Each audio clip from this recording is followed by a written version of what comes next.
చాలా ఇబ్బంది. అలానే రిజల్ట్ వచ్చే ముందు జాయిన్ అవ్వద్దు, రిజల్ట్ వచ్చిన తర్వాత జాయిన్ అవ్వండి అని చెప్తున్నారు. మరి వాళ్ళు ఎందుకు చెప్తున్నారో తెలియట్లా, ఆశ్చర్యకరంగా ఉంది. అరే 10th క్లాస్ లాంటి ఒక చిన్న కోర్సే 9th ఎగ్జామ్స్ కంప్లీట్ అవ్వకముందే, 9th ఎగ్జామ్స్ ఎప్పుడైపోతే మార్చ్లోనే ఏప్రిల్ కంప్లీట్ అవ్వకముందే, సంక్రాంతి హాలిడేసే అయిపోగానే ఫిబ్రవరి నుంచే 10th క్లాస్ స్టార్ట్ చేసేస్తారు. అలాంటిది సిఏ ఇంటర్ రిజల్ట్ వచ్చేదాకా ఆగాల, అది కూడా 50 రోజులు పట్టితే రిజల్ట్ అవసరమా?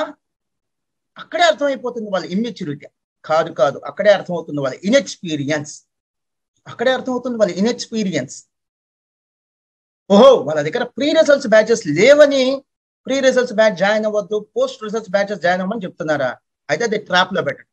అలాంటి ట్రాప్ లో మీరు పడతారో లేదో మీ ఇష్టం. అలాంటి ట్రాప్ లో పడ్డారా అనుకో, పోయేది మీరు, కోచింగ్ చెప్పేవాళ్ళు కాదుగా, ఫీజు తీసుకునే వాళ్ళు కాదు కదా. నా సింపుల్ క్వశ్చన్ ఏంటంటే, ప్రీ రిజల్ట్స్ బ్యాచ్ అంటే ఒక 50 days కలిసి వచ్చింది. సిఏ ఇంటర్ లాంటి ఒక కష్టమైన కోర్సుకి రిజల్ట్ వచ్చేదాకా వెయిట్ చేసి, రిజల్ట్ వచ్చిన తర్వాత 4-5 days హ్యాపీగా రిలాక్స్ అయ్యి జాయిన్ అవ్వమని ఎవరైనా చెప్తారా? చెప్తున్నారంటే అది ఇన్ఎక్స్పీరియన్స్ కాదా, అనుభవం లేకపోవటం కాదా, లేదా వాళ్ళ దగ్గర బ్యాచెస్ లేవు, ప్రీ రిజల్ట్స్ బ్యాచెస్, అందుకని పోస్ట్ రిజల్ట్స్ బ్యాచెస్ జాయిన్ అవ్వమంటున్నారు. ఇప్పుడు మాకుంది బ్రాంచెస్ లో, ప్రీ రిజల్ట్స్ బ్యాచ్ లో పెద్ద గొప్ప నంబర్ ఏం లేని బ్రాంచెస్ చాలా ఉన్నాయి మా దగ్గర, అయినా ప్రీ రిజల్ట్స్ పెట్టాం.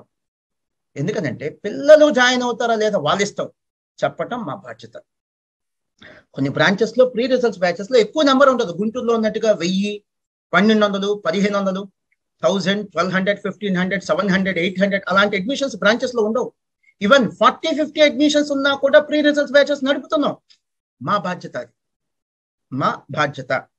సో సిఏ ఫౌండేషన్ లాంటి ఒక చిన్న కోర్సే 400 మార్క్సే 7 months కోచింగ్ తీసుకుంటున్నారు పిల్లలే. అయినా కూడా అమ్మో సిఏ ఫౌండేషన్ అని ఇబ్బంది పడ్డారు మీ పిల్లల్లో చాలా మంది. అలాంటిది సిఏ ఇంటర్ 800 మార్క్స్, సిఏలో మొత్తం 3 levels లో, CA foundation, CA inter, CA ఫైనల్లో ఛాలెంజింగ్ కోర్స్ ఏదైనా ఉందంటే సిఏ ఇంటర్. అలాంటిది ప్రీ రిజల్ట్స్ బ్యాచ్ వద్దు, పోస్ట్ లో జాయిన్ అవ్వండి అని అంటే లాజిక్ ఏంటి? నాకు అర్థం కాక అడుగుతున్నా, లాజిక్ ఏంటి? మీ దగ్గర బ్యాచ్ లేదా? అలాంటప్పుడు చెప్పండి, మా దగ్గర బ్యాచ్ లేదు, వెయిట్ చేయండి, ఇంకెక్కడ జాయిన్ అవుతుంది, మా దగ్గరే జాయిన్ అవ్వండి. అంతేకాని ప్రీ బ్యాచ్ వద్దు, పోస్ట్ బ్యాచ్ జాయిన్ అవ్వండి ఎందుకు పిల్లల్ని మభ్య పెట్టడం, మోసం చేయటం, ట్రాప్ లో పెట్టడం, అది చాలా తప్పు. పిల్లలకి చేస్తే మంచి చేయాలి, లేకపోతే వదిలేయాలి. మనం మంచి చేయకపోయినా పర్లా, వదిలేయాలి. 10th క్లాస్ లాంటిదే 9 months 10 months సరిపోదని 9th క్లాస్ లోనే ఒక half day, 10th class 9th class లో హాఫ్ డే, 9th క్లాస్ చెప్తున్నారు. సంక్రాంతి హాలిడేస్ అయిపోగానే ఫిబ్రవరి నుంచి 9th class half day start చేసేస్తున్నారు. సిలబస్ అయిపోతుంది, టైం సరిపోతుంది, రివిజన్ కి టైం సరిపోతుంది. 10th క్లాస్ కంటే సిఏ ఇంటర్ ఈజీనా ఏంటి? 10th క్లాస్ కంటే సిఏ ఇంటర్ ఈజీనా? ఎందుకు మనం మన వ్యాపారం కోసం, మన అడ్మిషన్స్ కోసం పిల్లల్ని ట్రాప్ లో పెట్టడం? నేను చేస్తా, పిల్లల్ని ట్రాప్ లో పెడతా. ఎప్పుడు ట్రాప్ లో పెడతా?